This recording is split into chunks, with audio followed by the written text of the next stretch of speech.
Pemirsa, ring sejeroning wetuang Bali bersih tur bebas lu plastik, Gubernur Bali Wayan Koster miwasamian jajaran pemerintah kabupaten kota kantos pemerintah desa ngemargiang gerakan Bali bersih sampah.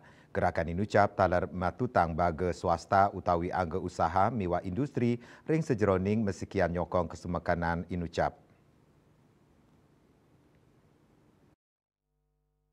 Pecinta lingkungan Ketut Udi Prayudi Mausang Pikobat Luring Indonesia Pamekas Ring Bali sani pinaka tetujuan pariwisata kantos munggah dados Pikobat kantos mangkin.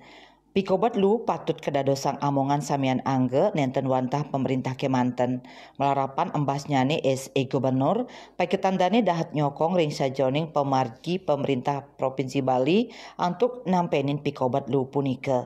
Ini harus menjadi tanggung jawab semua pihak, ya tanggung jawab semua pihak, tidak hanya kepada pemerintah, tetapi secara keseluruhan kan pemerintah punya peran penting bagaimana menangani masalah sampah dengan regulasinya, dengan anggarannya, dengan program-program kerjanya, termasuk juga sosialisasinya.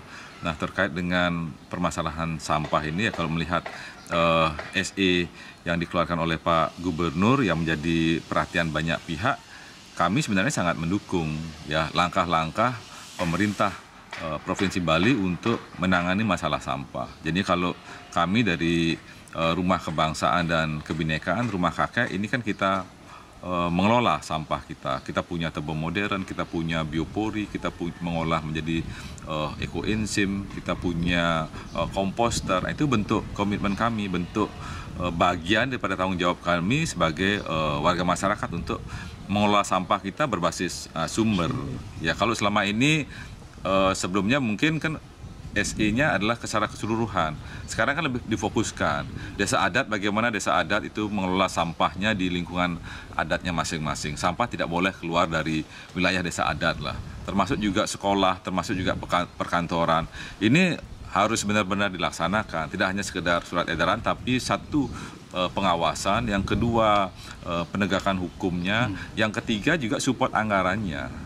Ya jadinya selama ini kan barangkali desa adat, bantuan desa adat harus disisihkan untuk pengelolaan sampah. Dana desa harus juga disisihkan untuk pengelolaan sampah. Termasuk juga retribusi wisatawan asing. Wisatawan asing juga seyogianya juga difokuskan untuk penanganan masalah sampah, infrastruktur, kemacetan. Nah, ini penting sekali untuk dilaksanakan semua pihak. Kita harus bersungguh-sungguh untuk melaksanakan itu. Kasumekenan samian angge nampenin Pikobat lu inucap keabtiang jakti-jakti side dados lah pemargi sani becik. Saputra Bali TV.